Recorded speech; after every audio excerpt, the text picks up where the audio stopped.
Hello, my friends, and welcome to a brand new episode of Discourse in Magic. My name is Jonah Babbins, and in this episode, we sit down with Teller.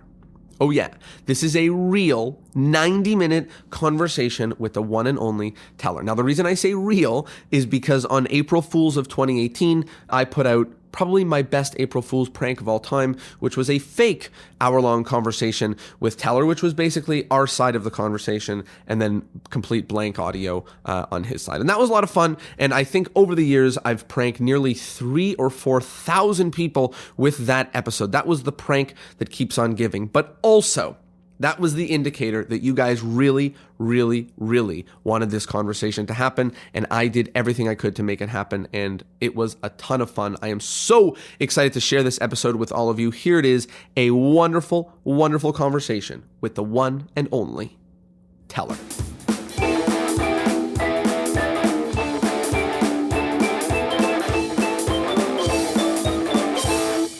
Teller, how are you? I'm fine. Penn and I are hard at work on material for the next season of Fool Us, even though he is in Utah and I am in Vegas, and the entire world is dying on all sides. We're still hard at work on it. You know what? It's amazing because in, my research and preparing for this, I've just been watching so much content, that you guys have been producing over decades and decades. And it's funny that, when there's been a shift like this, maybe it doesn't even stop. It might speed up. Do you think you're producing faster than you have before, at the same rate as before, slower than before? Well, since we started Fool Us, it means that we have to have basically 14 new bits per season. Now, you as a magician know that 14 new things is, that's in vaudeville days, that would be 2 or 3 times a lifetime's work. Mm-hmm.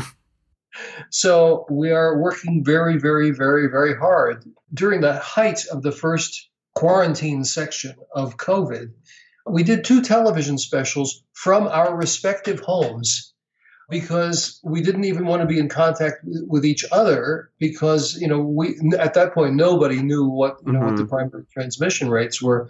You can imagine that just about everything in my house has gotten used as a prop. I spent yesterday clearing up the set of bookshelves on which I had put mounds of crap for underwater magic. And I did two bits with underwater magic. And, I had my crew delivered the props, left them on the table. They got sprayed down and brought in. It's a very strange circumstance. Yeah. Working under. You know what? It's incredibly strange, and it's also interesting to hear about the different ways that you two pivot into the world of virtual and the way that, other magicians pivot into the world of virtual, and some of the similarities as well. How we also get to reach into, sometimes we don't have warehouses, but all my magic props are more or less in my house. So, I can pull on anything. So there's kind of another level of creativity going on right now too. Yeah, creativity and organization. I've had at my house and in my storage house, I've had drawers full of old props. Well, now they have been all brought out, sorted, and put in their own individual little bins so that I know where to lay hand on them as needed. Wow. But it's funny, we converted things that we had done as stage bits to, we did our hand stab trick for Jimmy Fallon, and we worked out a way for us to do it in 2 separate houses and not there with him. Mm-hmm. It's very crazy, but the fact that magic is so interactive.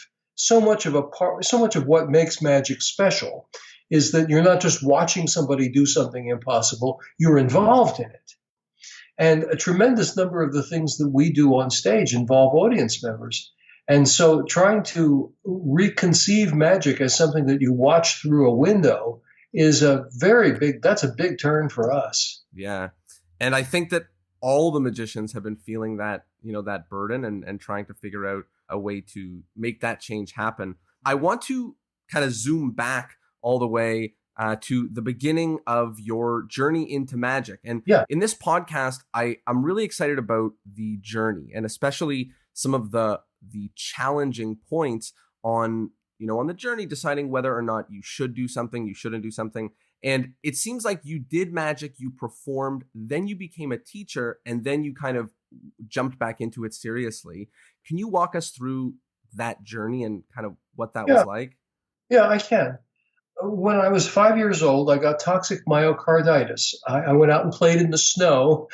I made snow angels and ended up with toxic myocarditis, which is sort of next door to rheumatic fever. It's a very bad heart virus ailment. And I was hospitalized and then had a long recuperation period at home. During that time, my parents had bought a television, which, this is many years ago. So televisions were not the big wall things we see nowadays. They were these little boxes that you looked at. And there was a children's show called Howdy Doody. And Howdy Doody had a magic clown on there named Clarabelle. And Clarabelle did magic, interestingly, silently. It's kind of creepy to notice that 70 years later, I'm still working silent, just like Clarabelle. And I sent away for it. It was I think it was 50 cents and 3 Mars bars wrappers. And I got the thing in the mail, and it was a flat envelope with pieces of cardboard in it that you punched out or cut out and tabbed together to form little boxes and slides and things. And it had some really quite classic things in it. I mean, it had one box in which you took the lid off and looked in, and you saw 3 little Mars bars in there, little cardboard Mars bars. Then you shook up the box and opened it up again, and now there was only 1 Mars bar, as if the ghosts had come and eaten it.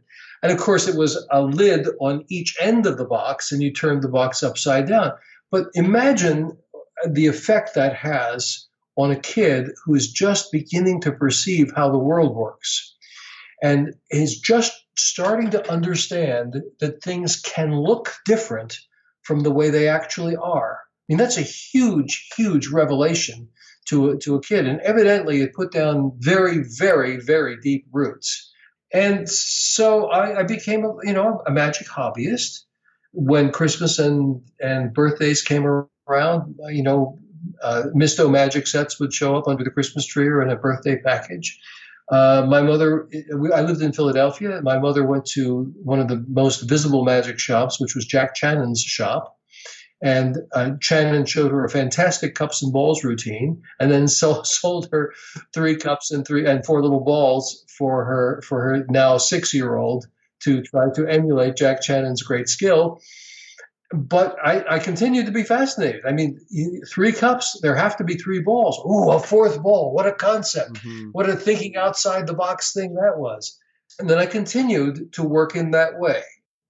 My most vivid recollection was trying to do a show in an orange velvet Chinese robe with a lot of silks for a bunch of Cub Scouts. I made the mistake of rather early in the show producing a big, big pan of hard candy, which became the pellets, which with a pelleted as I was trying to perform. Telling long stories about ancient China and all the sorts of things that Cub Scouts don't give a hoot about.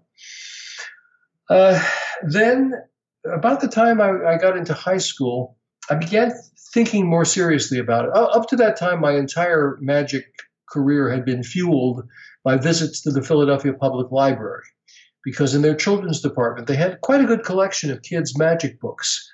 Spooky Magic by Larry Kettlecamp, many things by Bill Severn, and I built them all, and I made things out of cardboard. My father was kind of handy too, and he helped out with all of that stuff. But when I hit high school, my high school 9th grade English teacher was also the school drama coach and a magician. We became very great friends, and he became my acting coach. I joined his drama club, and pretty much anything I know about acting, I learned from him. His name is David G. Rosenbaum. We talked a lot about magic, and we tied it in a lot to the theater. One of the things that he noticed was that when you're talking about drama, if you're talking the way Aristotle talks about drama, you're talking about what Aristotle called imitation of action in the form of action, by which he means if you're telling a story, instead of just speaking the story, you are acting the story out. That is, imitating the action in the form of action. And Rosie, who I will nickname Rosie, David G. Rosenbaum, Rosie said the difference is with magic that you're imitating an impossible action. I think that's a very good articulation of what's going on with magic. But what Rosie pointed out is that most magicians haven't really thought in those terms, haven't really thought in terms of what is it that you're pretending to do. They only think about, here's what I'm doing, you can't figure it out. But they don't think about what the content is as much as they might. And that got me kind of on that kick. So I became very pretentious for a long while and did a lot of sort of storytelling magic, which, as you know, storytelling magic tends to err on the side of long-winded. I did a lot of that. Then I did college magic shows, magic for fraternity parties, where I'm in competition with beer and girls. Good luck. Good luck. No, in college, I remember doing a show at a university pub. And as I was trying to do the show, it was a big circular pub and there were balconies above the main floor. I remember instead of getting pelted with hard candy, I got paper cups of beer dropped on me. It sounds to me like so many of your performing experiences pre-Penn and Teller were not fun experiences. Is that true, or are those maybe just some of the ones that are sticking out right now in the story? Yeah, I mean, if they were all not fun, I wouldn't have done it. There is a part of it that has to do with having this vision of what it could be and then seeing what it is over and over and over again, but still hanging on to this little shred of hope that there's something possibly good that you could do. I mean, that's the great advantage of having all those terrible shows. That is that, when you eventually do a really terrible performance on Saturday Night Live, you don't feel so bad, right? Because you've been through it before. In my early 20s, I became a school teacher, but did magic a lot on the side. Again, very cumbersome, very pretentious shows, not very much connected with me. I wasn't really using what I am. But I did discover during that time that I seemed to have a knack for lying without speaking. I was so sick of magic patter at the time. Magic patter is so often redundant. Here I have a ball. I am now placing it in my left hand, and now it's gone. Well, not a word of that is necessary. And so I did a lot of experiments with working silent. And what I discovered was that if I worked silent with no speech and no music, the audience somehow picked up their attention. They sat up straight and paid attention. I don't know why. I don't know why. It just happens to be a thing that happens to work well for me. I find it kind of sort of sexy that, they're looking at you, you're looking at them, and without words in the way, it's uncomfortable. It's really voyeuristic in a weird sort of way. And also, it's very hard to heckle a silent performer, right? Because the silent performer is not going to come back with a one-liner, so you look like an idiot heckling the silent performer. All of that had evolved before I ever met Penn. Then in 1975, a very good friend of mine from college named Weir Christopher, who was at that point, I met him as a music student, and he was now working in a stereo store, sold a stereo to Penn, and they became great friends. And I had participated in some of Weir's stranger musical excursions. He had a group called the Otmar Scheck Memorial Society for the Preservation of Unusual and Disgusting Music. And he had many interesting and exciting and novel and intelligent performances of classical music in very refreshing and witty ways.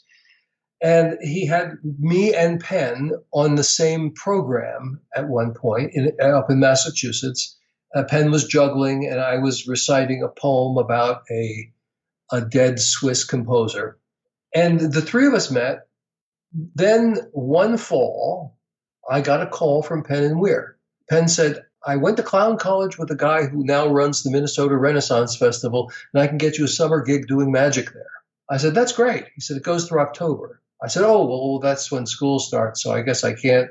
And Penn said, yeah, that's what I have in mind. So I took a year's leave of absence from teaching because I'm prudent. I figured if I'm starving in an alley in a year, I can go back to teaching. But I knew really within a month that I was not going to go back to teaching. something about not having to wake up at 6 o'clock in the morning and start your car in the freezing cold and run and work on lesson plans and grades. Just the idea that you could be the only idle dog while everybody's running off to work was very appealing to me. And I discovered that I could do a pretty good job at Renaissance Festival Magic. I worked silent. I evolved presentations of The Miser's Dream and The Needle Trick. And I think I was doing some linking rings at that point. And Penn was doing juggling knives and balls. And Weir had an act that was musically based with a vibraphone. And then at the end of one of those Renaissance Festival performances, some years later, Penn and I did a show together. And that worked very well too. So the three of us worked together as a trio for 6 years, from 1975 to 1981. We did a very successful show in San Francisco, ran almost 1,000 performances at a small theater there. And then we sort of ran out of creative juice as a trio.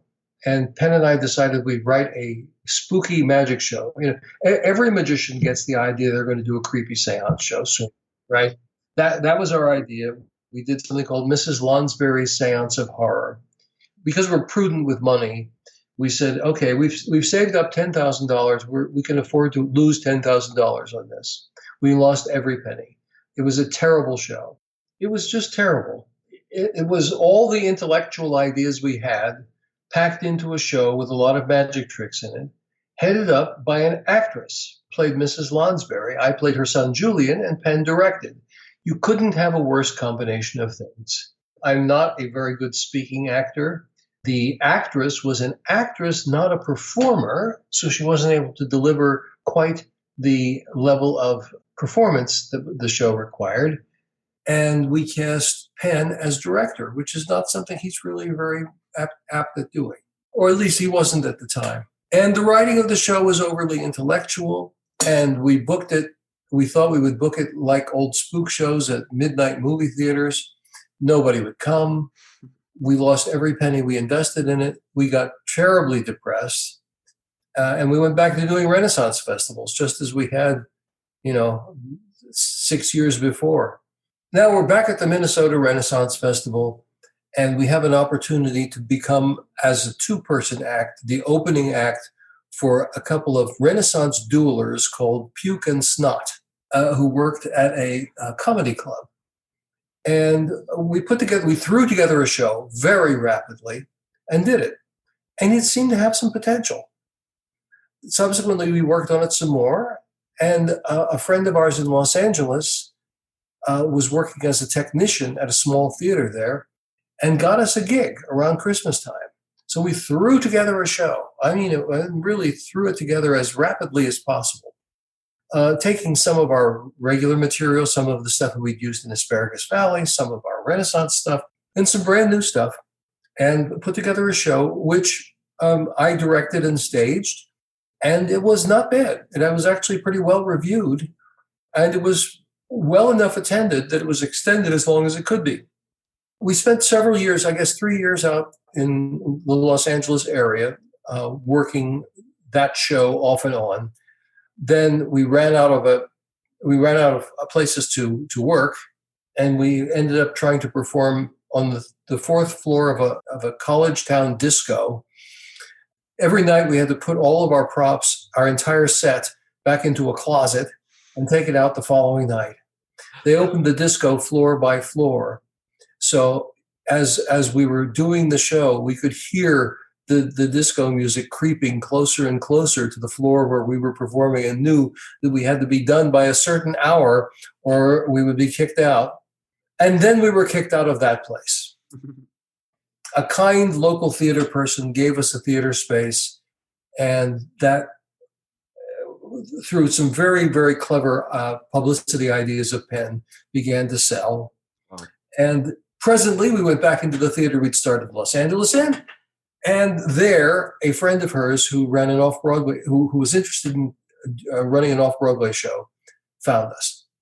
And from there on, things are pretty linear. Mm-hmm. In April of 1985, we opened off-Broadway. The producer, whose name was Richard Frankel, did some very smart things. that I could recommend to magicians at times. He said, first of all, we're not going to tell the press what you do. We're just going to call it Penn and Teller. We're not going to put anything on the poster that says, a magic show. No, sirree. He said, if you use the word magic in New York, no first string reviewer will ever review your show. And people will drive in from the suburbs with their station wagons and drop off their children. Mm-hmm. So he did that. And for some reason, whether it was the 10 years that we had worked beforehand and the ripeness that 10 years of work gives you, or whether it was the exact moment in the culture where that our show was kind of the right thing for the moment, we suddenly became noticeable. We'd been working in tiny theaters and in great obscurity for 10 years.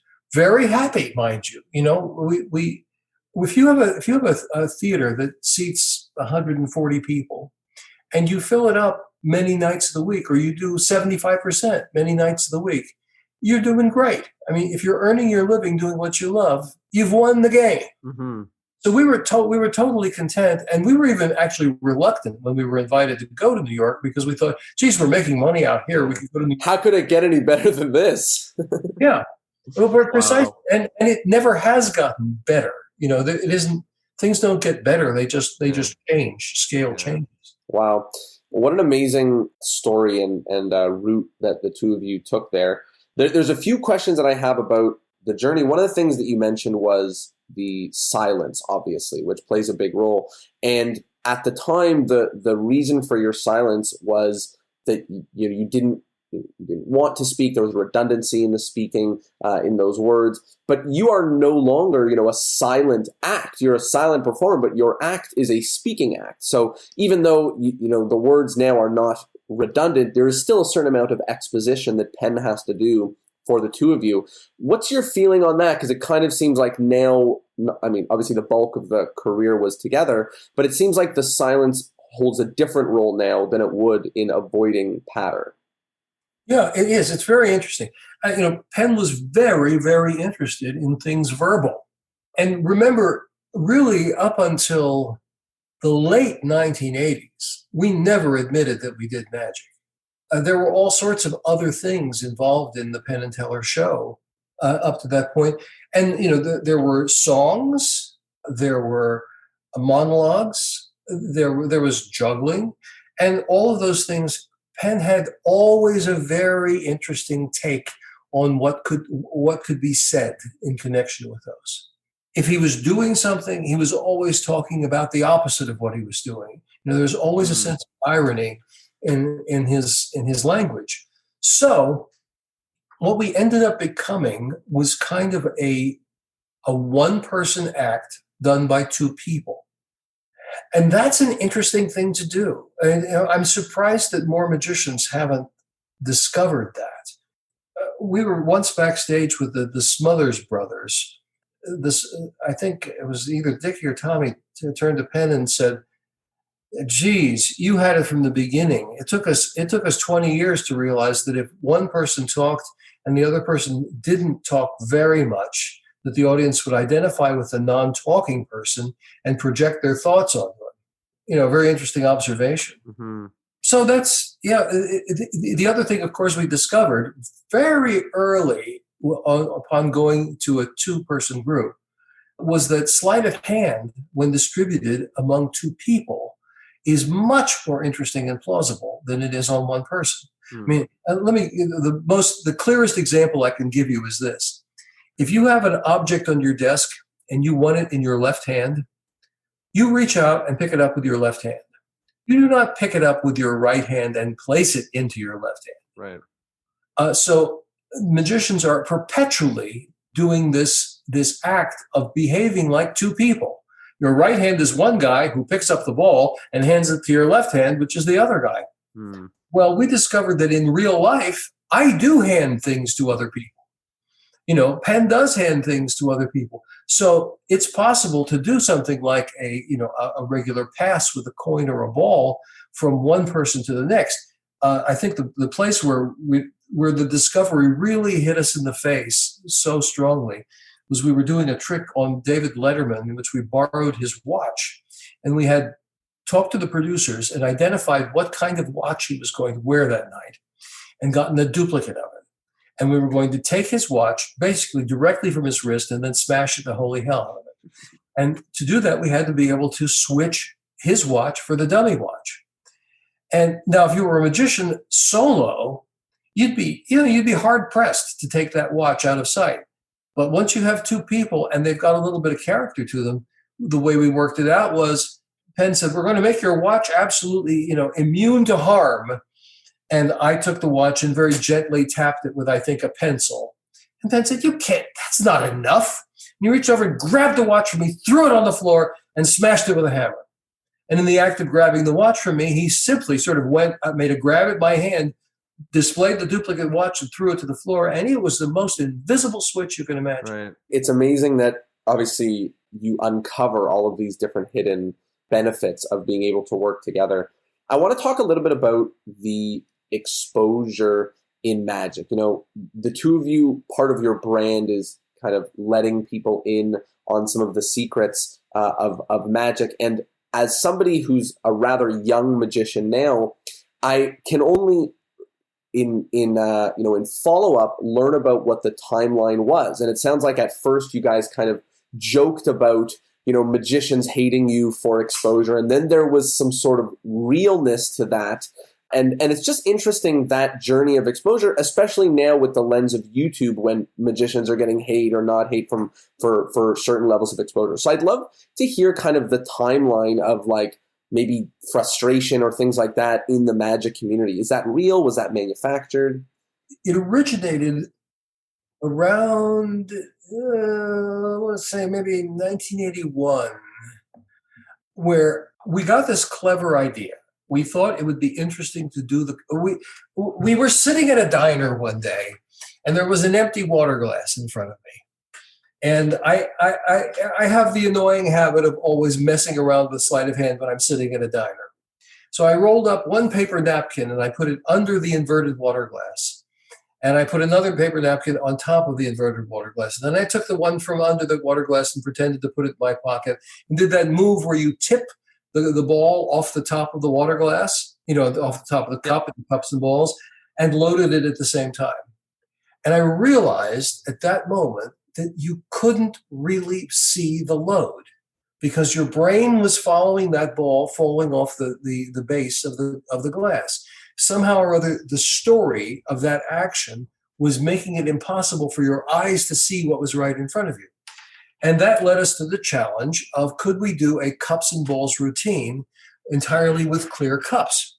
A very kind of exciting idea. We based it on the cups and balls routine I'd done at the Renaissance Festival, but now we made it four-handed. So it became quite complex. And we did things like, a French drop from Penn's right hand to my left hand. And we had this delicious routine of doing it with the clear cups. But then we thought, what do you say about that?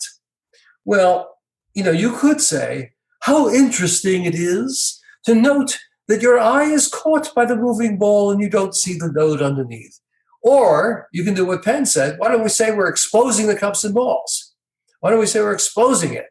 This time-honored secret of the cups and balls. Of course, when you're watching it, your eyes are going all over the place because you don't know what the hell's going on. But if that was the pattern line. So we took the whole routine, we did it with opaque cups, and then followed it with the clear cups, explaining that we were breaking one of the major rules of magic by explaining this. Well, of course, the public got the joke. This was when we were in Los Angeles. Dave Vernon came down from the Magic Castle and sat in our front row and watched the cups and balls and laughed and loved it, and then fell asleep for much of the show. But I'll set that to one side. But a few magicians heard that we were exposing magic and got outraged. Most of them had not seen us, mind you, but one of them did and provided us with the perfect story. His name was Ricky Dunn, a sort of fine magician, a great pickpocket, came to the show, watched us, and he had premeditated exactly how angry he was going to be. he watched the thing, and he after in the intermission, Penn was hanging out in the lobby, and he took a swing at Penn. Keep in mind, Ricky Dunn was about 5'7" or so, and Penn was 6'6", so it looked kind of silly. And Penn said, "Oh, come on, let's do this in a more civilized manner. Let's go to lunch and talk this over." And the moment that I remember from that luncheon that sticks with me is Ricky Dunn saying, "Okay, I kind of get the joke, but really, whose side are you on anyway?" Well, now that's a good question to ask, isn't it? Because there is an adversarial relationship in magic. The audience is at the same time you're working for them, but you're also working against them. I think many magicians get preoccupied with the adversarial relationship. So that then became kind of a signature bit for us. And we wrote one or two other bits that had allusion to magic methods, keeping in mind that we know that we're writing for an audience that consists entirely, I would say entirely, without exception, of people who went through a magic phase. Used to be just boys who went through magic phases, but nowadays boys and girls go through a magic phase. They're 9 to 12, and they get their magic set, or they read their magic book, so they know the terms. So we realized that it was rather important to acknowledge to the audience that we know, that they know something about magic. And so at that show that we did in Los Angeles, we started to call ourselves the Bad Boys of Magic. At that show that we did in Los Angeles, we took blow-ups of pictures from really old magic books of things like the big box version of Sawing in Half, the diagram of how it was done, and stretched these banners up and down the walls of the theater. And, we managed to get some magicians mad, which was good, made for a nice little bit of controversy. But that's where that came from. It's a combination of the fascination with to being taken backstage. And, as you know, magic tricks are not interesting in the way they're done. They're tedious. They're ugly. In fact, the better the magic trick, the uglier the method, right? What could be uglier than memorizing the order of a deck? Really, it's just horrible, gruesome labor. So you don't really want to take people backstage because it's dull as shit. There's a word that came up in my research that was used in your team or in your crew by Robbie Libnar called shma. Am I saying that right? Shma. Shma. Can you explain what shma is? I think it's relevant to this. Yes. The clearest metaphorical definition of it is crucial knitting. Shma is that horrible, tedious work that you do in preparation for something that has to be done exactly right every time, or the trick won't work. But it's horrible. It's the labor of stacking a deck. It's the labor of arranging the needle's load so that the thread doesn't tangle. That's what shma is. Sometimes in magic, I think that you're right, that like so much of the secret is really, really gross and disgusting. But sometimes in magic, the secret is so amazing that there's almost a whole second aha. If some tricks, if we're able to do them and then show them, we get this amazing aha and realization in some secrets that are beautiful. And you guys have examples of it, like the blast off trick, where we can see, Penn moving your head and moving it over. And then when we see it with a clear base on the bottom, it's even cooler the way that it works. Do you think that sometimes we're robbing the audience of that like extra cool part when it's not shma, but when it is like, beautiful? Well, the example that you picked is a very good one, because no one would actually do that trick the way we do it. We had to manufacture an interesting backstage. We had the art of that was to create something that is like the fantasy an audience has of what must be going on backstage. So that whole trick actually began with Penn saying, we should do a big version of the cups and balls, and it should involve a lot of trapdoors. That's all we had to go on initially. And so we spent, oh God, it must have been 8 months putting together that routine. And yeah, it's fascinating because it's the fantasy of what a magic trick should be like. When you think about it, though, not many of the secrets that magicians use are really very interesting. I mean, the closest I can come to that is maybe the idea of a mirror box or the idea of Pepper's ghost. Those are sort of interesting. They're sort of interesting secrets. But 90% of what magicians do, the secret stuff, is not very pretty. I guess it is true. And I think sometimes there is a prettiness to certain magic. And I think that I like the way that you said you kind of had to manufacture something that looked extra pretty so that when you expose it, it actually looks like beautiful and it doesn't look like a disgusting, mess of things that needs to be done. What tells me that the magic methods the good magic methods are rarely beautiful to contemplate is the reaction that you get when you give a single sentence description to an audience of how a trick is done. If you say, I palmed the card, they go, oh, is that all it was? Mm-hmm. We did it with a thread. Oh, is that all it was? Because there's a level at which you have to be a very sophisticated viewer to know how powerful and interesting the idea of palming a card at the right moment is. Take, for example, your regular, card in the pocket trick, where a person names a number, you put the cards behind your back, you take out a card, you stick it in your pocket, they count down to their number, and then you reach in your pocket and it's the card. That's kind of just a very ugly method. Mm-hmm. We like it. We think it's interesting because we know what the nuances of it are. We know that at the moment that we're going to palm the card off the top of the deck, the spectator is about to turn the card that they've just dealt onto the deck face up. And we relish this psychological thing that's going on there. That doesn't really make it pretty to the public. Mm-hmm. Really, really interesting. I want to talk about how you and Penn put together magic. It seems like there are a lot of rules, whether they are actual rules or unspoken rules, that have come through the grapevine that we hear about some of the things that you guys do. For example, not lying to your audience. I don't know if that's something that is active or was once an idea, or an idea that your audience is smarter than you. You mentioned already in this conversation that if they're stepping foot in the theater, they know magic, like they know something about magic. They know some of the zeitgeist. Are there any other rules that you guys have, or are there rules that you guys have when going into creating that make it Penn and Teller? Well, no, there's nothing that we absolutely adhere to. The one thing that I think you will find most often is that we try to make the ending of the thing a surprise.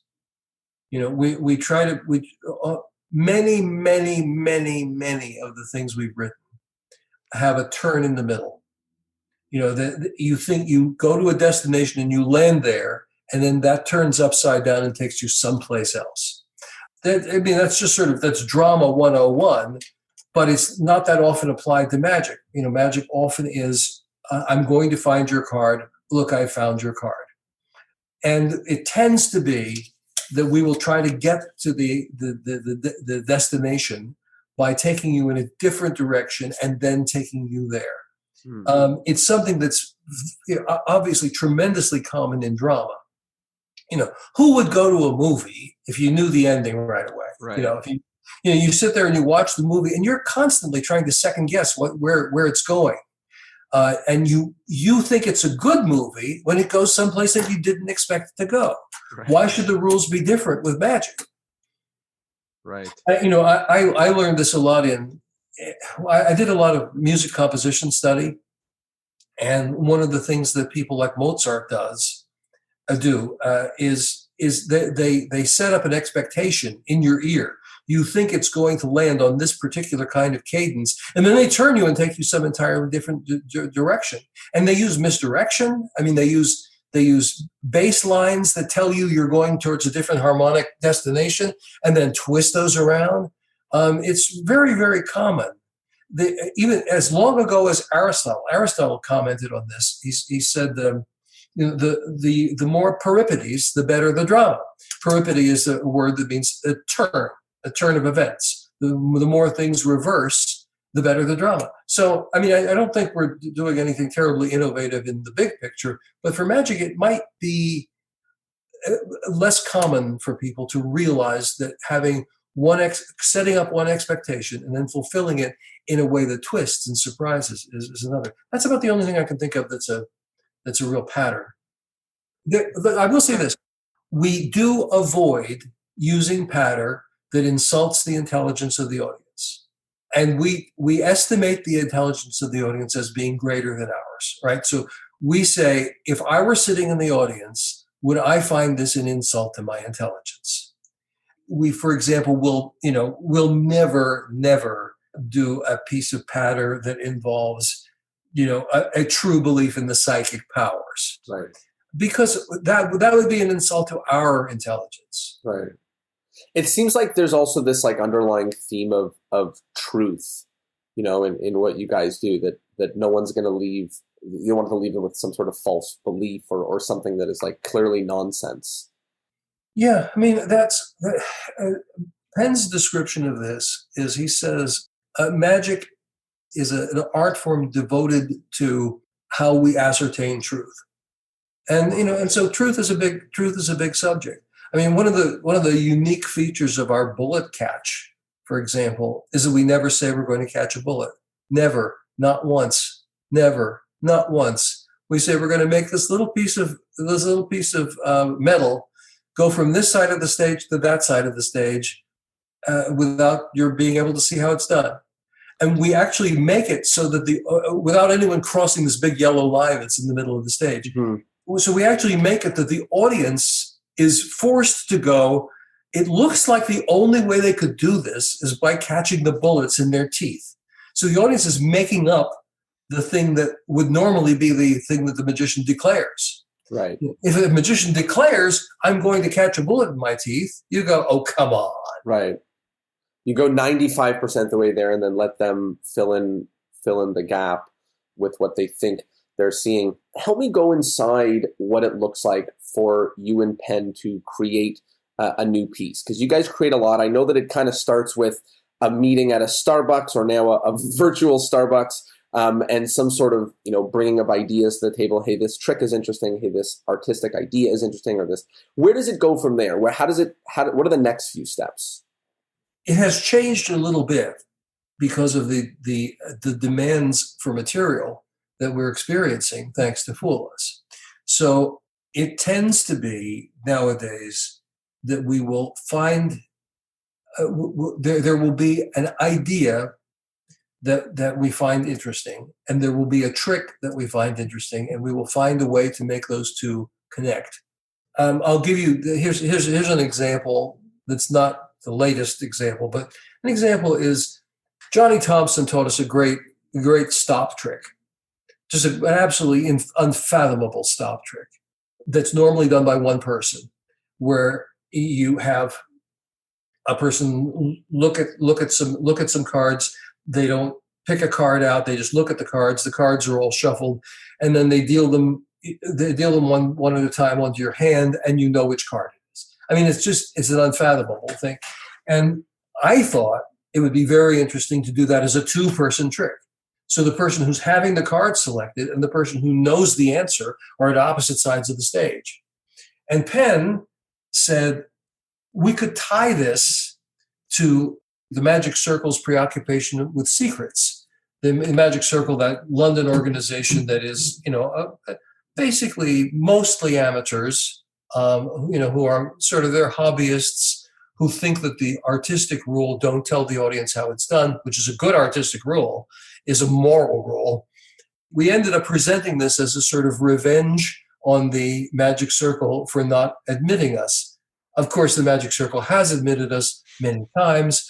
They've had me lecture there, but we are not permitted to be members because we are sinners in the exposure department, just like David Devant.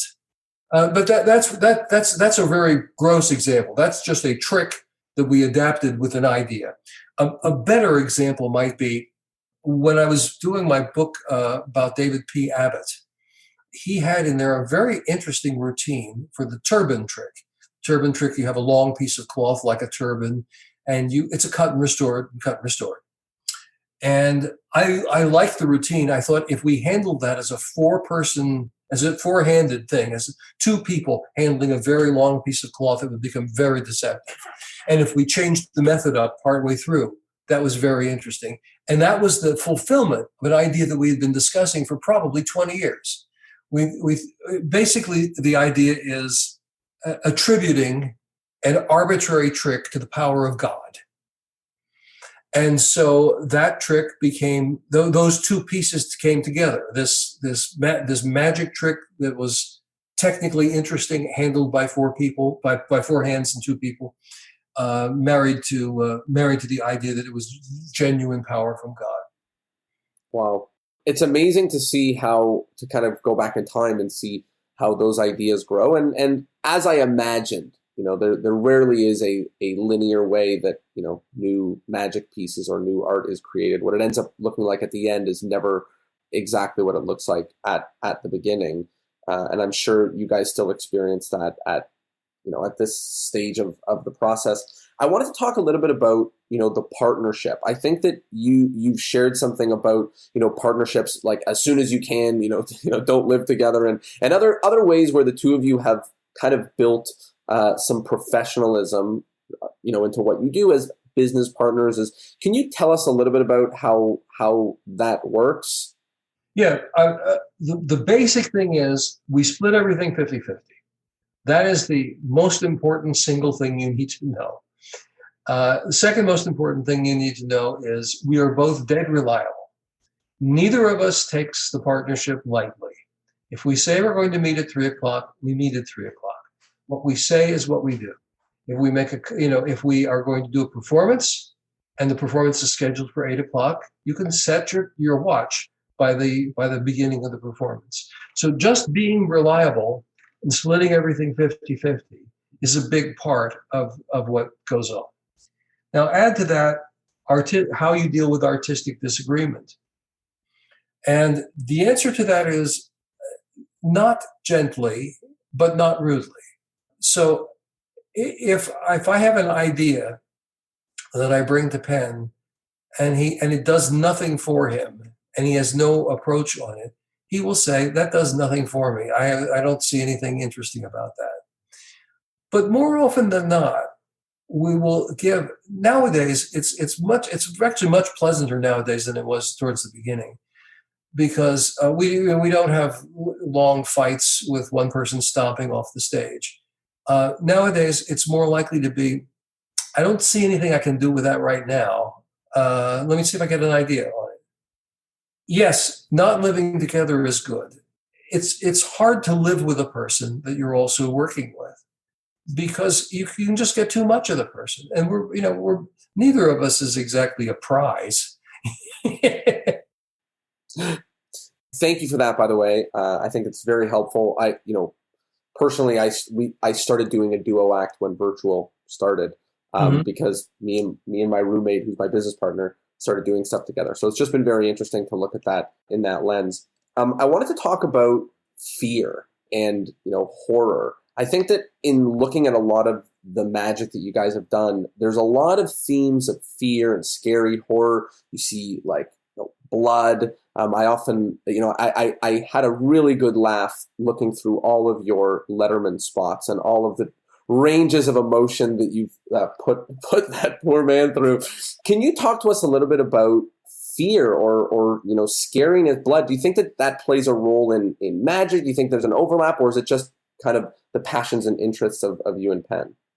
I'm a long-standing believer in the value of high drama, of high stakes. You can noodle around with something. If my friend Aaron Posner, who co-directed The Tempest and Macbeth with me, and does a lot of work for children, and he says, if you want to keep the attention of a child, every moment has to be life and death. If you're telling a story, every moment has to be life and death. And I don't think that I stray very far from that as an adult. That I think that things that are thrilling and scary and dangerous are very compelling.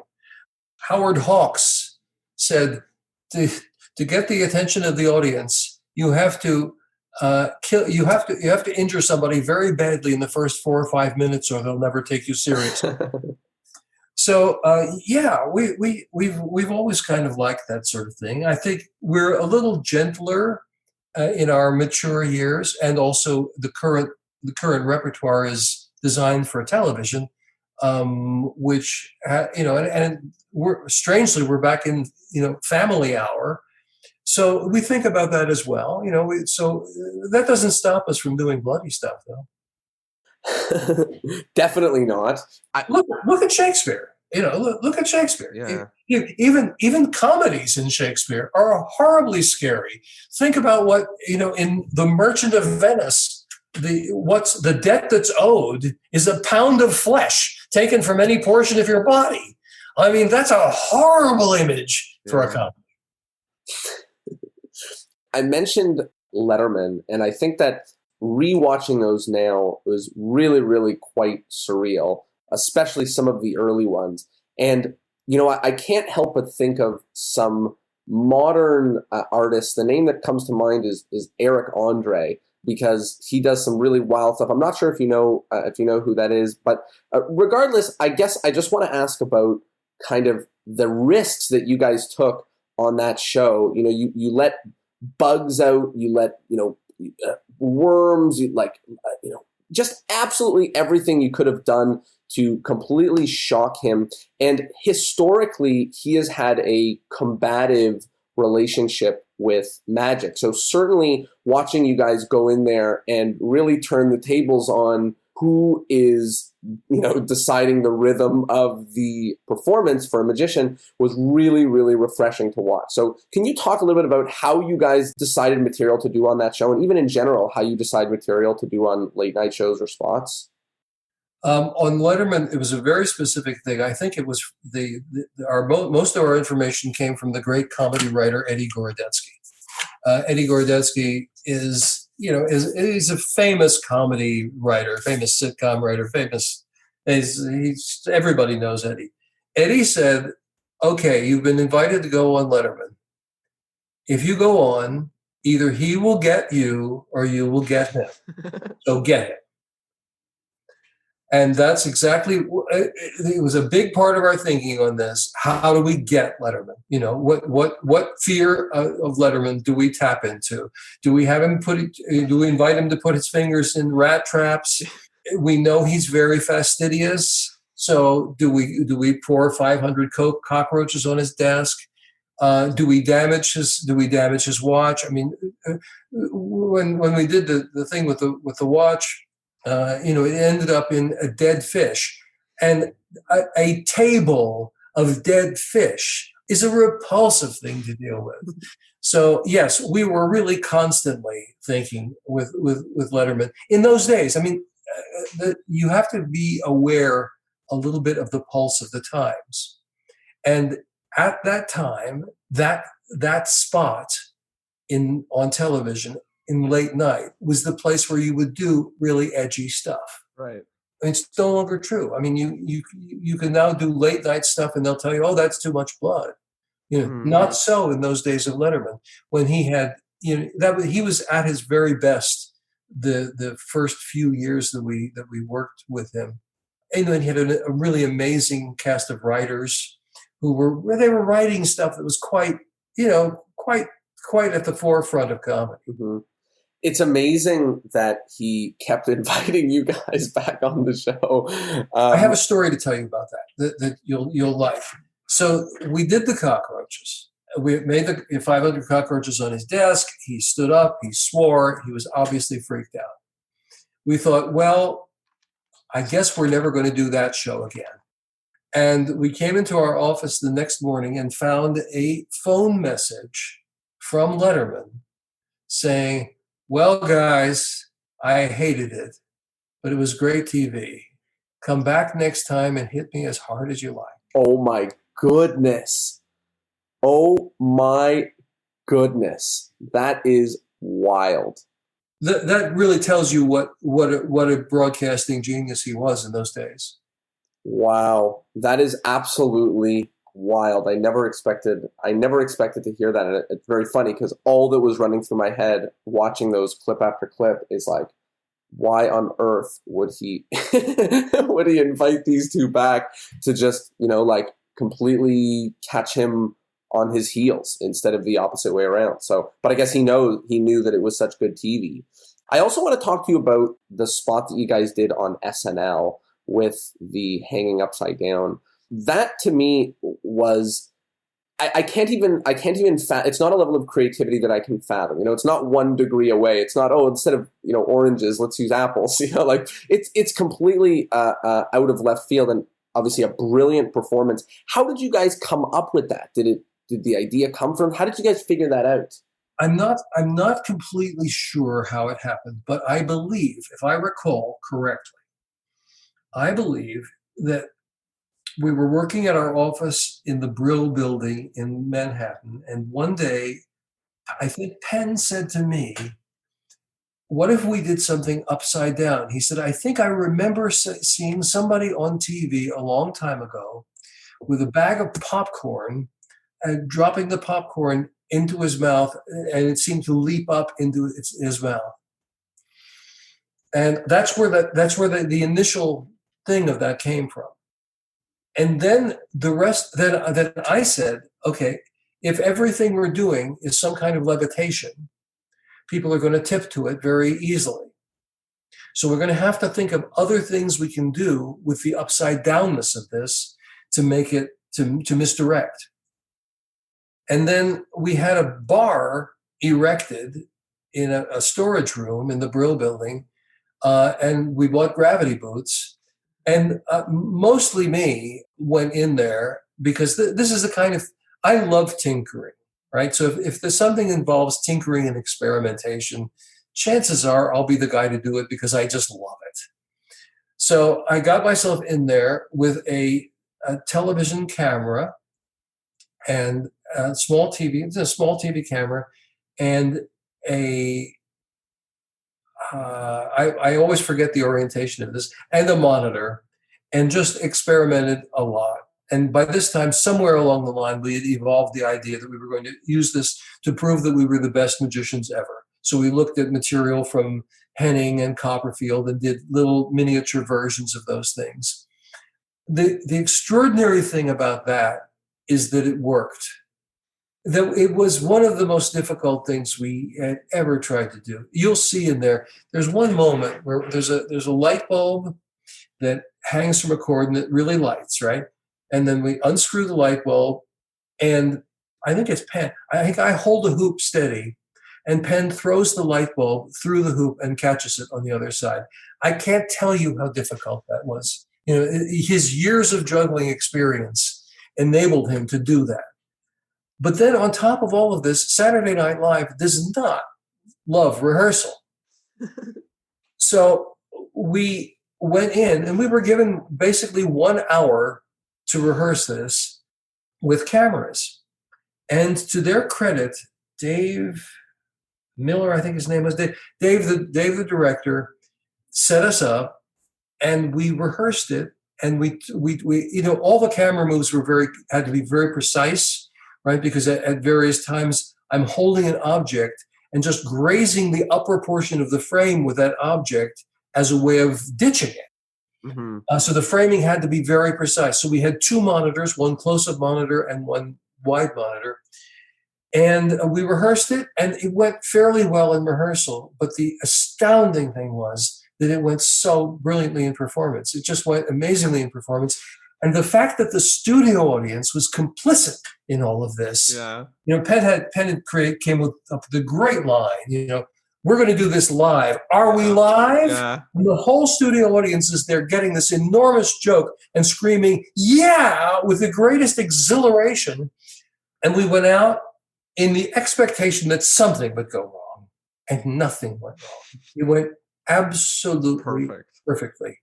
And if you look at a take of that, and you see us coming down from the bar at the end of the bit, and you see these insane grins on our face, I can hardly watch that without crying because it was one of the happiest moments of my life to accomplish this impossible trick and have it just happen to work. There was a lot of work that went into it, but we also got tremendously, tremendously lucky.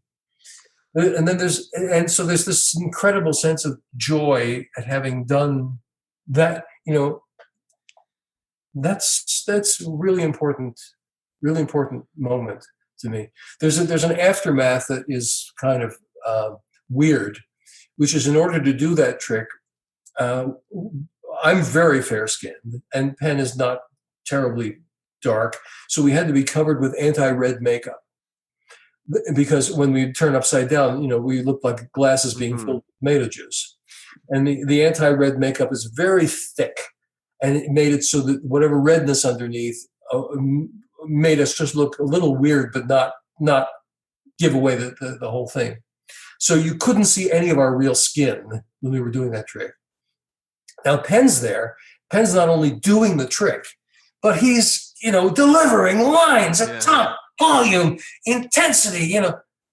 We went back to the dressing room after this exhilarating experience, and we took off the anti-red makeup, and Penn's face was riddled with broken blood vessels.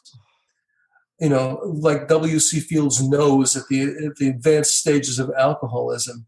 I mean, it went away in a day or so, but it was such a thing to be at such an incredibly intense high and then have this sort of grotesque aftermath. It was quite an experience. Wow. You guys have done such incredible specials and spots and things like that. And I was looking through all of the different formats that you two have performed in, and it was actually very funny recently seeing there was similarities between Penn and Teller Home Invasion that happened decades ago, and now people trying to do magic in people's homes, and you teaching tricks for people following along at home, and then that happening right now. So there's been a lot of that interesting duality happening now that a lot of magicians are shifting to become creators of content. I wanted to ask if anything has really changed, or if you think a lot has changed in the way that you do what you do. You've created stuff for YouTube, for VR, for theater, for movies. Is there something different about these platforms, or about how the times have changed, or is it more or less the same thing, just different format? It's wonderful that somehow or other we've been around long enough that whole phases of entertainment, all kinds of entertainment have changed. So there's all sorts of new canvases to paint on. There's all sorts of new. We function very well when somebody gives us an assignment. Can you do this here? Can you do this? I mean, we don't always succeed. And if you've seen all the YouTube stuff, you've seen a lot of our crap. There's about probably, I would say 30% of what we did was not very good. It was serviceable, but not very good. Look at us doing some of our New Year's Eve appearances. Some of it is horrible. At least one of our 6 Saturday Night Live appearances is a complete bomb. I mean, there's a lot of really not good stuff. But that said, it's very good to have new formats and challenges to respond to. It's kind of inspiring, and the fact that somehow or other we've stayed in demand amazes me. I mean, it just amazes me. I'm at an age where I should have retired, a decade ago, but I'm not interested in retirement because this is what I like to do. Is there a favorite project, both a favorite failure and a favorite success from your career? Favorite failure. I don't look on the failures with much fondness, honestly. I mean, the thing we did in the freezing cold is submerged in giant champagne glasses on one New Year's Eve that was not a very good trick and that nobody liked, was physically unpleasant and artistically a flop. So I don't look back on this with great fondness. The most colorful failure was very early in our career when we did Asparagus Penn's Unicycle Leap for Life, which is too long a story. But we tried to do deadpan humor as we tried to do a put on as a publicity stunt, and nobody in the press got it.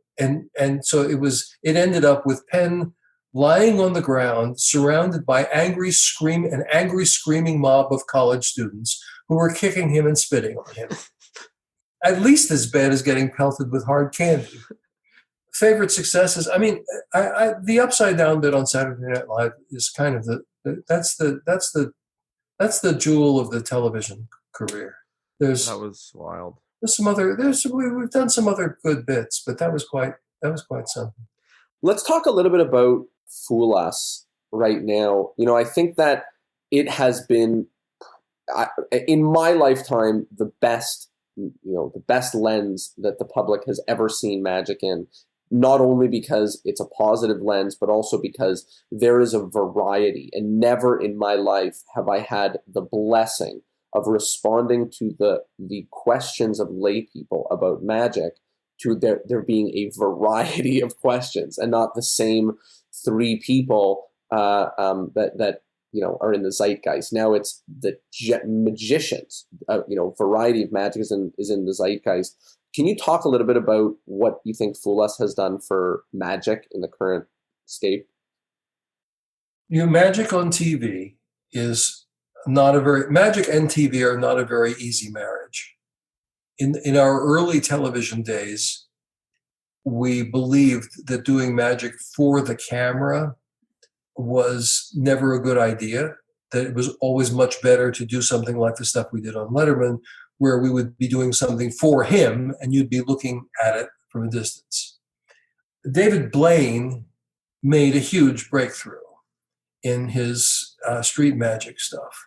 That was a game changer, because in that case, he was doing what we had been doing in a small way, which is focusing on the reaction of the people that the magic is being done for. So you're the spectator looking in on that.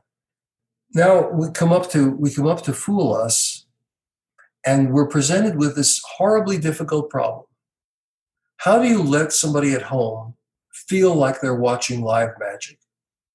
And the answer comes back kind of similar to what the early Penn and Teller stuff and the David Blaine stuff does, which is you are watching not the magician, but you're watching the magician perform for Penn and Teller.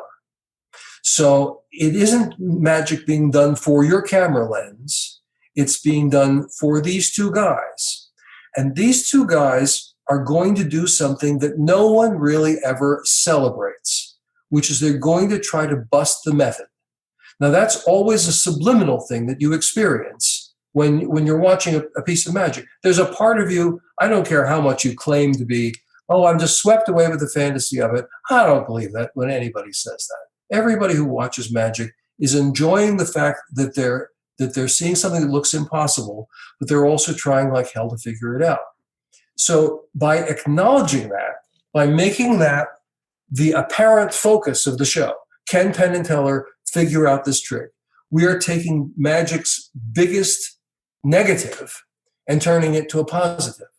We're also doing a sort of a competition show, but instead of the judges being idiots who know nothing about an art form, which is what you see on America's Got Talent, you have two people who are fairly conversant with the form, and they're not judging the quality of people's work. They're judging one simple criterion: did it fool them or not?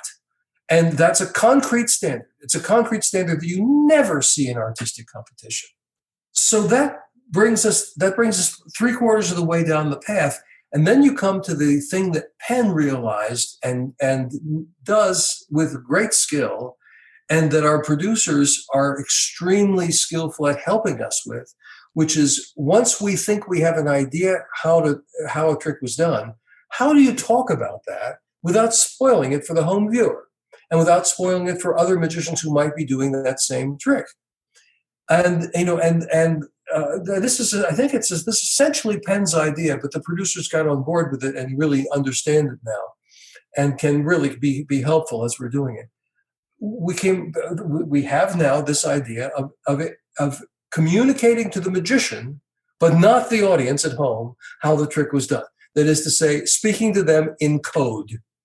So there's now this whole other level of intrigue that goes on the show, where you see a piece of magic. You are amazed or not amazed by it. Penn and Teller see the piece of magic. They are amazed or not amazed by it.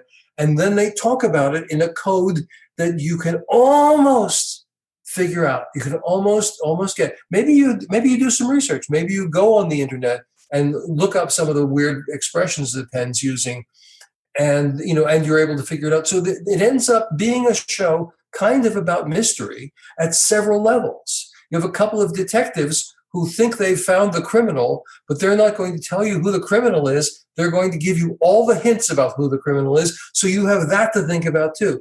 Because one of the greatest gifts of magic is that it doesn't really happen while you're watching it. It happens afterwards in your mind, in the conversations that you have with your friends on the way home from the show that you were going at. These discussions of, well, I think he did this, but maybe he did that.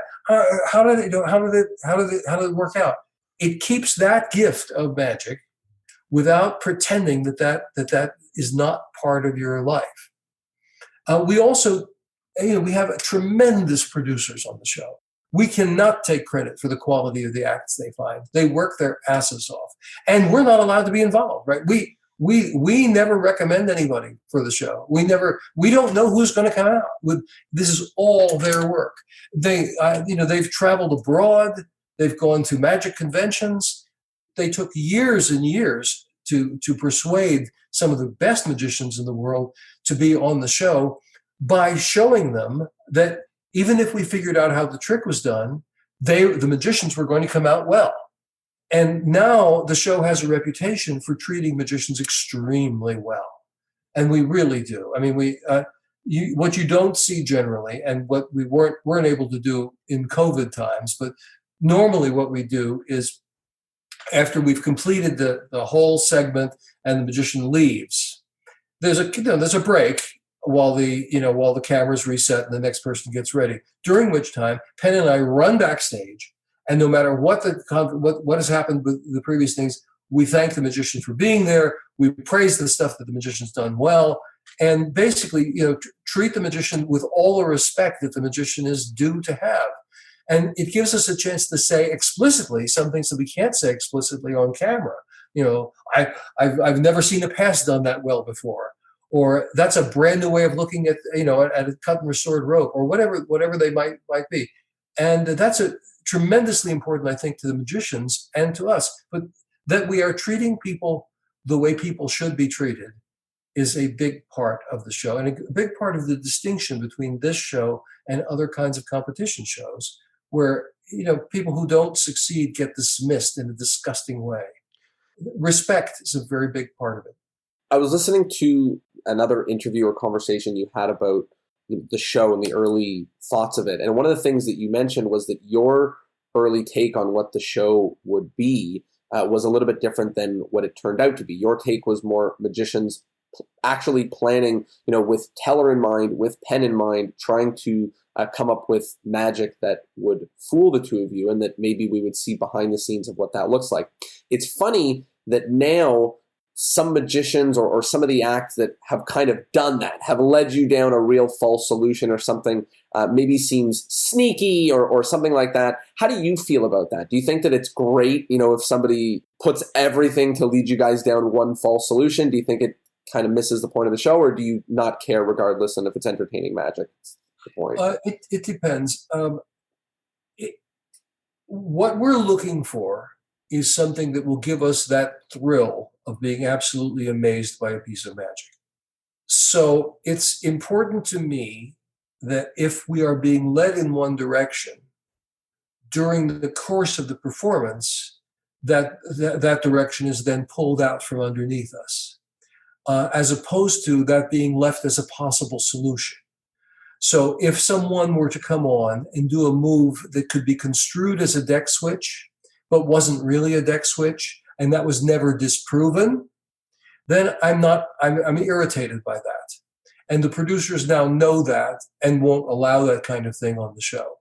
if, on the other hand, John Lovick came on and did a torn and restored piece of paper. It was a sort of an advertising brochure for him, and he did it in a way that suggested strongly that it was just the Chinese laundry ticket trick.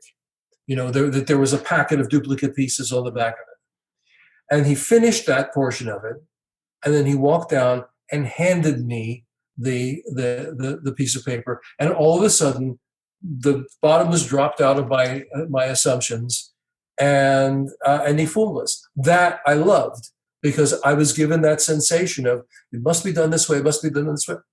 Wait a minute, it couldn't be done that way. Mm-hmm. And that great explosion of helplessness that you so much want out of magic. It sounds like the Tamariz method of false solutions, like, inputting that into an actual trick where you can have the rug pulled out from under you while watching it is, what makes that an amazing moment. Not you leaving with multiple ways that the trick could have happened and, just trying your guess at one of them. Yeah, and I think there was some magician came on, and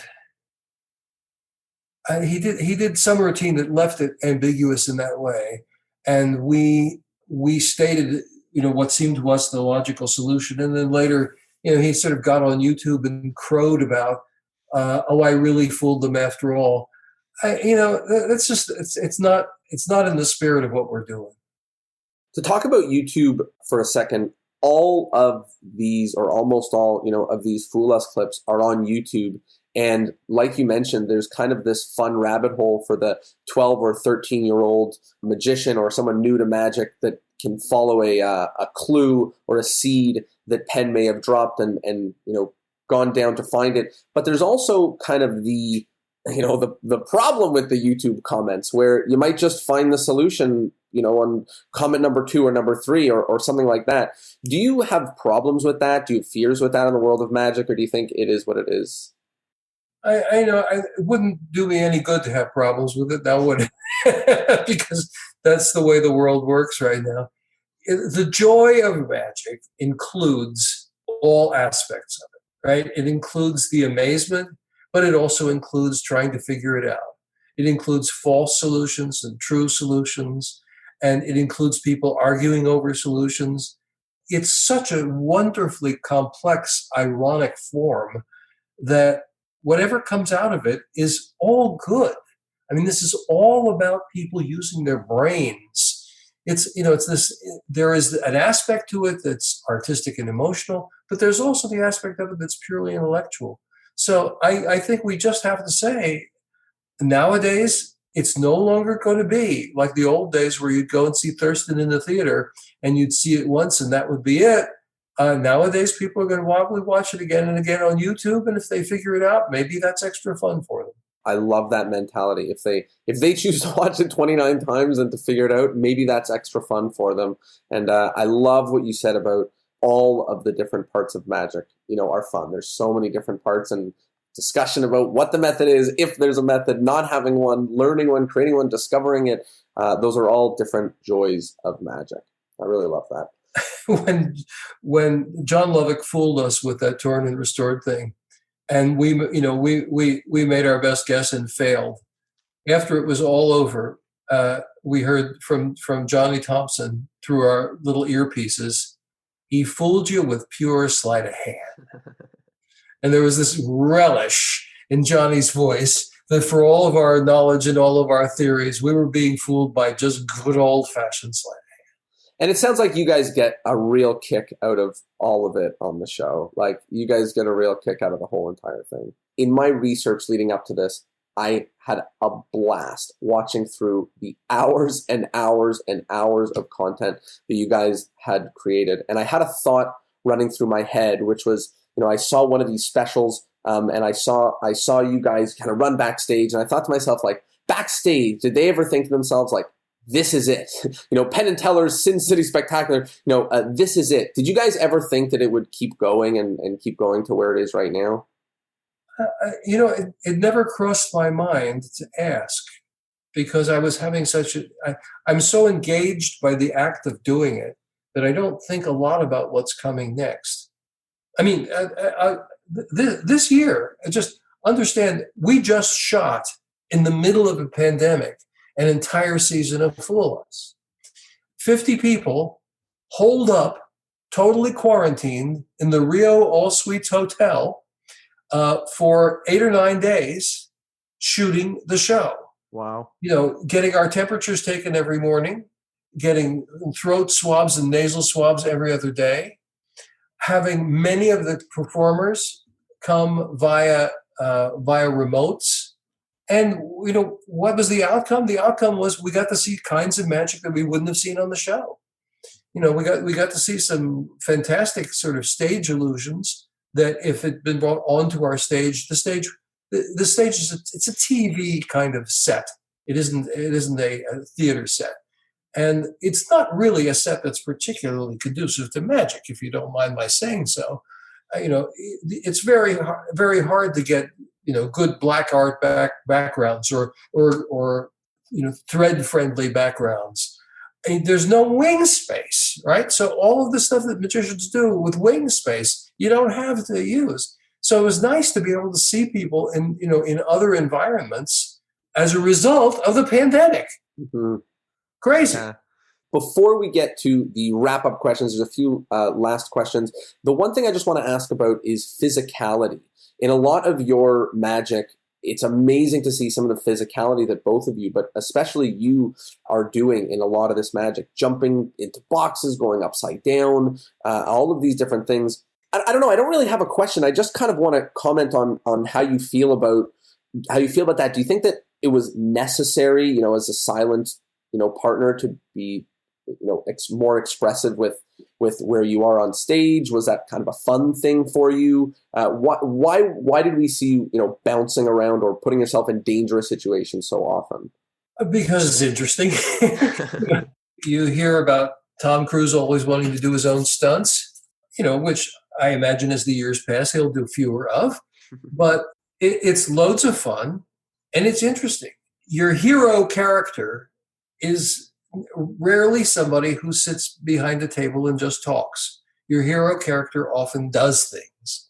So we did, for many, many years, we did stuff that involved me doing very physical stuff with, I think, the results that last year I had 2 back surgeries. And I wouldn't be surprised that they're very closely related to some of the stuff that I did all of those years. But I loved it. Were you ever scared? Oh, often absolutely terrified, but only for embarrassment, never for actual danger. Because there was, we're nuts about never actually doing anything dangerous. Things should look dangerous, but they shouldn't be dangerous. The closest we came to that was the water tank on Saturday Night Live, where we had NBC build most of those props. And NBC is not a magic builder. And NBC didn't really realize how robust something has to be in order to keep somebody from drowning. So our safety system on the night that we did that trick was, if I moved my hand like this, opening my fingers and closing my fingers like a spider, like an octopus's tentacles, that was to say, unlock this goddamn thing and get me out because I'm going to die.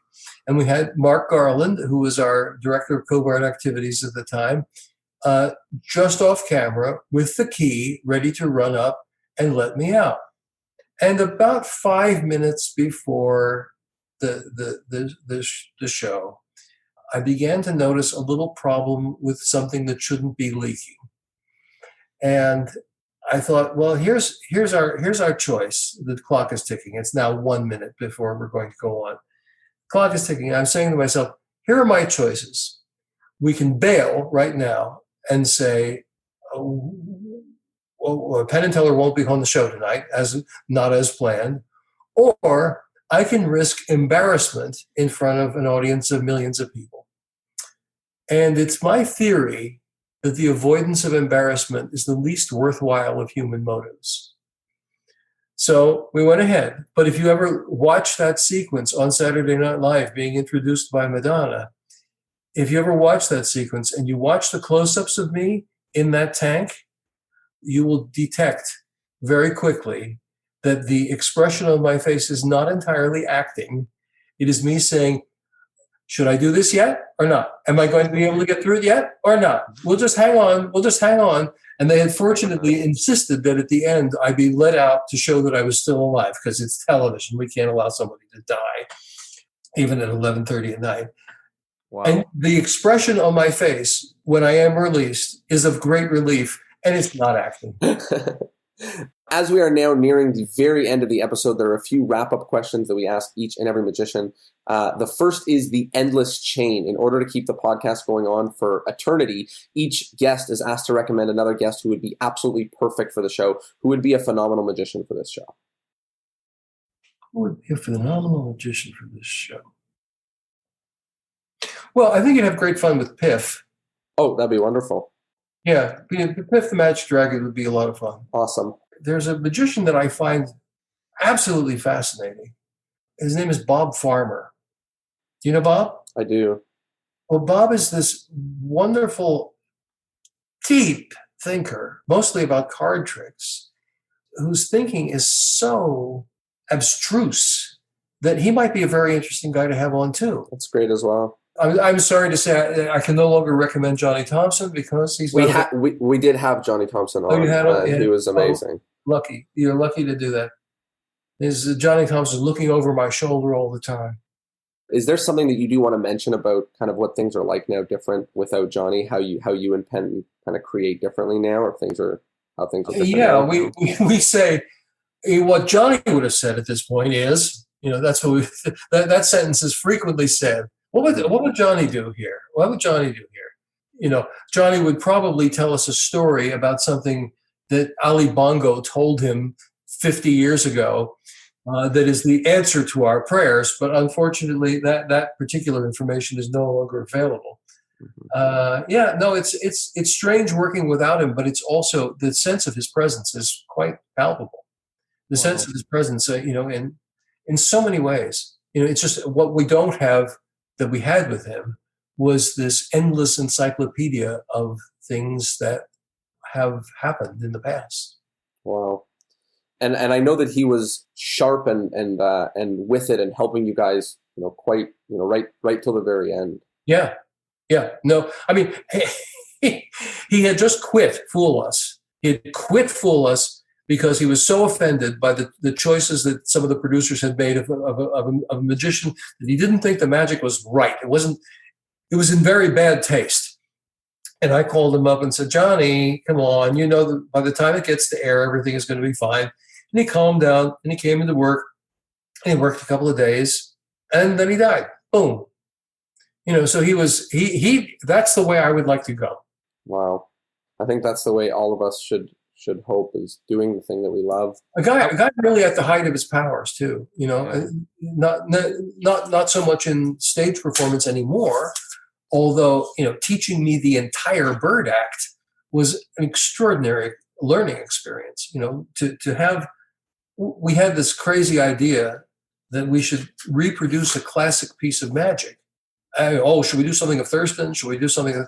And I was in the middle of shooting a zombie movie in which Johnny and Pam were playing roles. And I thought, they're no longer doing that act.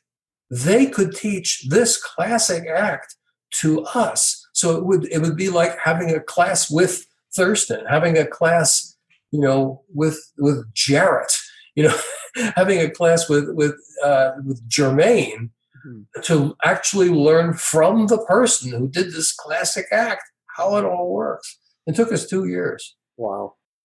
And obviously some of the stuff that's come out in his books of walking through how he's did all of his material is also phenomenal as well. The next wrap-up question is about modern magic. A lot has changed in the world of magic in the last few years. What's one thing about the current world of magic that you like, and one thing about the current world of magic that you don't like? Well, I actually quite like the proliferation of magic on the internet. I use it as a great resource myself. I can get to watch performances by Don Allen, that I wouldn't have any sort of grasp on. I'm not sure that I find very satisfying magic that is just being done for a camera lens, and that doesn't really give me a fair chance to do the intellectual part. To when I'm watching it, if it just looks impossible, and it is impossible, but what I don't know is they're using some sort of electronic mask to hide some of the action. That doesn't feel to me like the game part of magic is as fun. It's like, it reminds me of, have you ever heard someone going fishing by dropping dynamite in the water and then collecting what rises to the surface? It's like, you might be fishing a different way than we're used to historically. The next thing I want to talk about is the take-home point. People have heard us talk about so many different areas of magic. When they think back to this episode, obviously there's so much to think about. If there's one thing that you want everybody to take back from thinking of this episode, what is that one thing? I would say my definition of misdirection. My definition of misdirection is the story you get the audience to tell itself. And if you think about that for a while, you may find it a very fruitful definition of misdirection. What you're trying to do to get the audience to tell itself a story, you're inducing them to tell that story to themselves. And once you start thinking in those terms, it's a helpful concept. The last thing is plugs, basically. Obviously on the internet, people can find you in many places. Is there anything that magicians should look out for? If magicians want to be on the next season of Fool Us, where do they go? What do they do? They email fooluscasting, FOOLUSCASTING, @gmail.com. And they will be invited to send a videotape of what they're proposing, and I won't know about it. And what about finding you on the internet? I know you're active on Twitter. Is there any other ways that magicians can interact with you on the internet? Really not. I mean, I'm not on Facebook. There's only so much time in a day, and spending a lot of time on that is tricky. If magicians don't know about the series of zombie movies that I made, they should find them. Those are worth seeing. And they were made with my associate director of covert activities, Ezekiel Zabrowski, and Frank, our great guy in Los Angeles. Beautiful. And two of them have Johnny and Pam in them. Well, I want to use this opportunity to thank you so much for joining me on this episode. This was a ton of fun. And very informative. And of course, a big thank you to everybody at home who listened and tuned in and learned a thing or two about magic from Teller himself. Thank you, Teller, so much. This was a ton of fun. It's my pleasure. You're one of the best interviewers I've ever had.